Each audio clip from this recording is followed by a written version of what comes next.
Good day, everyone. Today, we'll be talking about one of the critical approaches in writing a review, which is Marxist criticism. So, what is Marxist criticism? Marxist criticism is based on the ideas of Karl Marx, who studied society in terms of class, power, and money.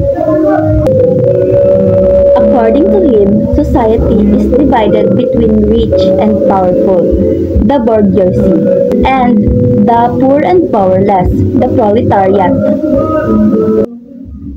When we apply the approach in reviewing a text, we don't just focus on the story itself. We ask questions like: who has the power? Who is oppressed? How does money or social status affect the characters?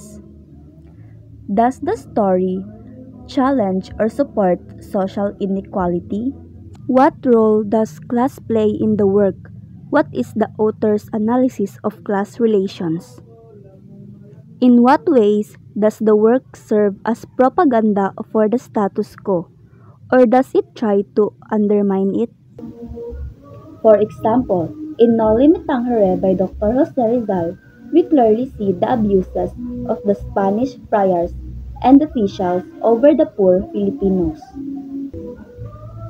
The rich and powerful controlled society, while the ordinary people suffered. Marxist criticism helps us see that literature is not just all about entertainment. It also reflects the struggles of people in society, especially the gap between the rich and the poor, and it teaches us to be aware of injustice.